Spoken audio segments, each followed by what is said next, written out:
आइए फिर से हम सब सेंटर के प्रपत्र में पहुंचते हैं, जहां पे हम M15 की बात करेंगे पार्ट डी।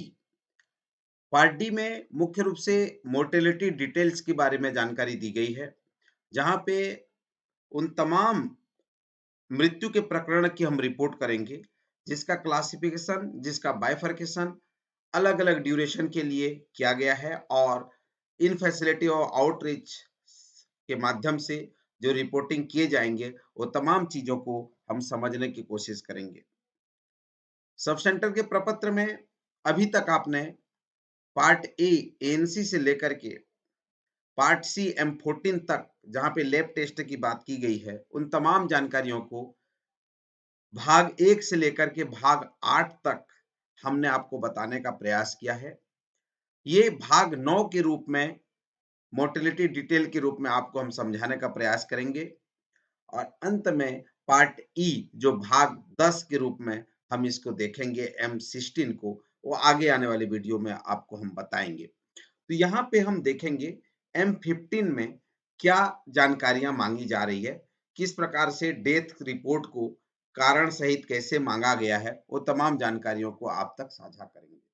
तो सबसे पहले M15 में जाएँ, तो देखिए details of death reported with probable cause. जो डेथ है, जो प्रोबेबल कॉज़ है, किस कारण से डेथ हुआ है, उन तमाम चीज़ों को हम यहाँ पे रिपोर्ट करेंगे। जहाँ पे एक ड्यूरेशन दिया है, new born death within 24 hours. 24 hours within मतलब 24 घंटे के अंदर-अंदर अर्थात 1 टू 23 ऑवर 59 मिनट मतलब 24 घंटे के अंदर-अंदर अब birth at facility, facility to facility in transit मतलब स्वास्थ्य केंद्र में या स्वास्थ्य केंद्र से ट्रांजिट के दौरान या जैसे ले जाए रहते हैं अस्पताल से, तो उस दौरान भी अगर डेथ होता है 24 घंटे के अंदर, तो आपको यहाँ पे इन फैसिलिटी में रिपोर्ट करने की ज़रूरत है। ठीक है? क्लियर लिखा हुआ है। Newborn death within 24 hours 1 to 23 hours 59 minute to a birth at facility, facility to facility in transit अगर डेथ होता है तो यहाँ पे इन फैसिलिटी वाले कॉलम में आएगा। Newborn death 15.1.1 B newborn death within 24 hour a birth in community at home और होम टू फैसिलिटी ट्रांजिट। ठीक है, तो यहाँ पे आपका आएगा, दिख रहा है आपको? क्या स्पष्ट रूप से बोल रहा है? कम्युनिटी में भी 24 घंटे के अंदर अगर जन्म के 24 घंटे के अंदर एट होम और होम टू ट्रांजिट फैसिलिटी 24 घंटे के अंदर अगर डेथ होता है तो इस कॉलम पर रिपोर्ट होगा। ठीक है, newborn death within 1 week सब में देखिए आपको फैसिलिटी और facility to facility in transit की बात की गई है। 1 से 7 दिन के अंदर नवजात बच्चे की मृत्यु होती है तो आपको यहाँ पे रिपोर्ट करना होगा। ठीक है, मैं इसको थोड़ा सा अभी अगस्त महीने के रिपोर्ट में जाकर के समझाने का प्रयास करता हूँ कि किस प्रकार से हम इसकी रिपोर्टिंग करेंगे। एक बार हम यहाँ पे जाते हैं पार्ट डी M15 पे और देखते हैं कि उन कॉलम में क्या रिपोर्टिंग के लिए ऑप्शन दे रखा है। ठीक है, तो यहाँ देखिए जो M15 में कहीं पे भी यहाँ पे रिपोर्ट करने का ऑप्शन नहीं दिया है, केवल इन फैसिलिटी ऑप्शन पे दिया गया है। तो यहाँ new born death within 24 hour 1 to 23 hours 59 minute a birth in community at home or home to facilitate transit, इसके भी इन फैसिलिटी ऑप्शन पर आपको रिपोर्ट करने की सुविधा दी गई है। Newborn date within 1 week उसको भी यहाँ पे रिपोर्ट करना है। 1 week at community at home और home to transit facility transit, इसके लिए भी आपको इन फैसिलिटी ऑप्शन पे रिपोर्ट करने की जरूरत है। Newborn death within 8 to 28 days at facility, facility to facility in transit 8 से 28 डेज का रिपोर्ट यहाँ पे करना है। Newborn death within 8 to 28 days at community home to facility transit, आपको यहाँ पे रिपोर्ट करने की जरूरत है। ठीक है, infant death greater than 28 days to 12 month, यहाँ पे दो मुख्य रूप से आपको ध्यान रखने की जरूरत है। एक तो at facility, facility to facility transit, दूसरा at community, at home to home transit, home to hospital transit. यहाँ पे अलग अलग ऑप्शन में दे रखा है और दोनों के लिए एंट्री करने के लिए इन फैसिलिटी में सुविधा दी गई है। ठीक है, क्लियर है? क्या होता है, कई बार ये कंफ्यूजन होता है कि होम डिलीवरी है, होम में डेथ हुआ है, तो उसको कहाँ रिपोर्ट करेंगे। तो यहाँ पे स्पष्ट लिख दिया है कि इन फैसिलिटी वाले ऑप्शन में आपको जो दूसरे पार्ट दिया है कम्युनिटी एट कम्युनिटी, उस कॉलम में आपको रिपोर्ट करने की जरूरत है। क्लियर है सभी को? ठीक, 15.2 में आते हैं, जहां पे न्यूनेटल डेथ की बात की गई है। न्यूनेटल का मतलब होता है 0 to 28 डेज। ठीक है, अभी तक आपने देखा होगा यहाँ पे न्यूबॉर्न डेथ की हम बात कर रहे थे। ठीक है, दूसरा हमने इन्फेंट डेथ की भी बात की, और यहाँ पे अब आते हैं तो नियोनेटल डेथ की हम बात कर रहे हैं। नियोनेटल डेथ में आप यहाँ पे कारण सहित पूछा जा रहा है। यहाँ पे आपने देखा होगा, यहाँ पे कहाँ पे डेथ हुआ उसकी बात की गई, घर में हुआ कि फैसिलिटी में हुआ। अब दूसरा जो 15.2 है, वहां पे किस कारण से हुआ। Neonatal death up to 4 week, 0 to 18 day 28 days due to sepsis, due to asphyxia, due to complication of prematurity, due to other causes. तो इस तरह से चार ऑप्शन में यहाँ पे बात किया गया है कि न्यूनेटल डेथ में 0 to 28 डेज न्यूनेटल डेथ जो है किस कारण से हुआ। सही है, यहाँ देखिए जब अदर काज की बात कर रहे हैं तो आपको आउटरीच में भी दे रहा है एंट्री करने के लिए, और इन फैसिलिटी में भी दे रहा है। ठीक है, कई बार क्या होगा कि आपको कारण पता नहीं होगा, तो उसके यहाँ पे आउटरीच सेशन साइट में भी जब आप फील्ड विजिट करेंगे तो आपको जानकारी वहां पे मिल सकती है, तो इसको भी आप यहाँ पे रिपोर्ट कर सकते हैं। उसके बाद है infant death. Infant death 1 month more than 28 days and less than 12 due to, यहाँ जब आप संख्या देंगे, जो इन्फेंट डेथ का संख्या जब बताएंगे, जैसे कि अप टू 4 वीक में 28 डेज, ये टोटल यहाँ से आप देखेंगे 15.1 ए से लेकर के आप 15.1.3 बी तक जितने संख्या आप रिपोर्ट करेंगे, उन संख्या का क्या कारण से मृत्यु हुआ उसका बाइफरकेशन यहाँ होगा।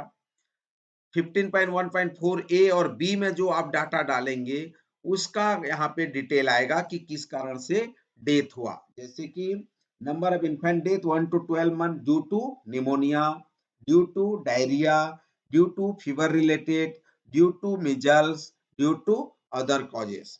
तो जब भी अदर की बात करेंगे तो यहाँ पे आउटरीच सेशन साइट में भी आपको एंट्री करने का ऑप्शन दिया गया है। ठीक, 15.4 ध्यान दीजिए आप, 15.4 में क्या है, जो चाइल्ड डेथ जिसकी हम बात कर रहे हैं 1 year to 5 year, यहाँ पे आपको यहाँ पे उसका डिटेल संख्यात्मक जानकारी नहीं मांगा गया। ठीक है, लेकिन यहाँ पे आपको ये सीधे सीधे बात कर रहा है किस कारण से 1 साल से 5 साल के बच्चा का मृत्यु हुआ। यहाँ जो संख्या आएगा आपका, वो संख्या आएंगे जो 1 से 5 वर्ष के बच्चों का डेथ किसी का निमोनिया से हुआ होगा, डायरिया से हो गया, फीवर रिलेटेड हुआ होगा, मिजल्स या अदर किसी कारण से हुआ होगा।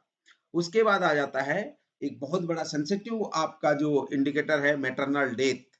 यहाँ पे मैटरनल डेथ का भी अगर आप देखेंगे तो सीधा सीधा जो है यहाँ पे संख्यात्मक जानकारी नहीं है, सीधे आपको काज वाइज आपको जानकारी मांग रहा है कि भाई मैटरनल डेथ एपीएच के कारण एंटीपार्टम हेमरेज तो नहीं है, पोस्टपार्टम हेमरेज तो नहीं है, pregnancy related infection and sepsis fever तो नहीं है, number of maternal death due to abortion complication तो नहीं है, ऑब्स्ट्रक्टेड प्रोलॉन्ग लेबर तो नहीं है, number of maternal death due to severe hypertension fits and hypertensive disorder in pregnancy, birth and sorry sorry number of maternal death due to other unknown cause, तो यहाँ पे आपकी पूरे वो संख्यात्मक जानकारी पूछी जाएगी कि किस कारण से माँ की मृत्यु हुई है। Total maternal death occurred at facility, यहाँ पे अपने आप जो ये जब संख्या डालेंगे तो उसकी संख्यात्मक जानकारी यहाँ पे टोटल आ जाएगी। उसके बाद आ जाता है out of total number maternal death, death with age below 15 year. ध्यान दीजिए, अभी हमने पहले एएनसी का वहां पे बाइफरकेशन किया था कि 15 साल से गर्भ वाले कितने हैं, 15 से 19 साल वाले कितने हैं, 19 से 49 वाले कितने हैं, 49 से अधिक वाले कितने हैं। हमने डिलीवरी के समय में हमने बाइफरकेशन किया, पीएनसी के समय में भी हमने एज बाइफरकेशन किया था। आपने उस स्लाइड को आपने देखा होगा। पर यहाँ पे डेथ के दौरान भी ये बाइफरकेशन किया जा रहा है कि ऐसे गर्भवती ऐसे मातृ मृत्यु की संख्या जो 15 साल से कम उम्र की एज की थी, ऐसे माताएं जो 15 से 19 साल की उम्र में डेथ हुई, और ऐसे माताएं जिनका 19 से 49 साल की उम्र में डेथ हुई, और ऐसे माताएं जिनका 49 साल से ऊपर में डेथ हुई। यहाँ पे ध्यान देने वाली बात है, जब हम मैटरनल डेथ की बात करते हैं तो ANC during delivery, during PNC, ये 42 डेज तक आफ्टर डिलीवरी अगर किसी का भी गर्भ जो डिलीवरी प्रेगनेंसी रिलेटेड डेथ होता है तो उसको मातृ मृत्यु के रिपोर्ट में सम्मिलित करते हैं। तो यहाँ पे आपका जो है जो टोटल आपने डेथ यहाँ पे रिपोर्ट होगा, काज ऑफ डेथ ऊपर में है, उसके बाद टोटल संख्या यहाँ पे आएगा, और उसके बाद वो जो संख्या होगा उसका बाइफरकेशन यहाँ पे आएगा। ये ध्यान देने वाली बात है, सभी सीएससी पीएससी स्तर पर भी इसको गंभीरता से समझने की जरूरत है। उसके बाद 15.6 में हम आते हैं। 15.6 कहता है अदर डेथ एक्सेप्ट, ध्यान दीजिए, except infant, child and maternal death 5 year and above due to. यहाँ 5 year and above due to का मतलब क्या हो गया, 5 साल से ऊपर सभी का, पूरे जितने भी डेथ होंगे, यहाँ पे इन्फेंट, चाइल्ड और मैटरनल का तीनों का बात ऊपर में कर चुके हैं। उसके बाद यहाँ पे जो डेथ आएंगे 5 साल से उन तमाम लोगों का डेथ आएगा, जो एडल्ट हो चाहे यंग हो चाहे अन्य लैक्टेटिंग हो, जो भी मेल फीमेल हो, वो तमाम चीजें आएगा। जो number of death due to diarrhoea disease, diarrhoea से कितने की मृत्यु हुई, टीबी से कितने लोग मरे, रेस्पिरेटरी डिसीज इन्फेक्शन से कितने लोग मरे, फीवर रिलेटेड डेथ कितने का हुआ, हार्ट डिसीज या हाइपरटेंशन रिलेटेड कितने डेथ हुए, कैंसर से कितने मरे, न्यूरोलॉजिकल डिसीज स्ट्रोक से कितने लोग मरे, बर्न केस था, एक्सीडेंट केस था, सेल्फ हार्म केस था, एनिमल बाइट था, एक्यूट डिसीज था, क्रोनिक डिसीज, अदर काज, तो तमाम वो डेथ यहाँ पे रिपोर्ट हो जाएंगे, जो कि आपको संख्यात्मक, कई बार हम लोग जो मृत्यु दर की गणना करते हैं तो यहाँ से वो डेटा पूरा निकल के आ जाएगा। और एक क्लासिफिकेशन अभी नया किया गया है जो कि मलेरिया के बारे में, जो मलेरिया है इससे चूंकि हमको धीरे धीरे मलेरिया एक बहुत बड़ा कई कई केस हो जाता है, तो यहाँ मलेरिया को भी स्पेसिफिक किया है कि मलेरिया में प्लाज्मोडियम वाइवेक्स से कितने लोगों की मृत्यु हुई, फेल्सीफेरम से कितने लोगों का मरे, total death above 5 year of age यहाँ कैलकुलेट हो जाएगा, total 5 year to below 10 year कितने लोग थे, एबव 10 ईयर टू 5 ईयर कितने लोग थे, और यहाँ पे adult above greater than 19 year से कितने थे। तो ये इस तरह से पूरे डेथ की चार्ट जो है यहाँ पे रिपोर्ट हो जाएगी।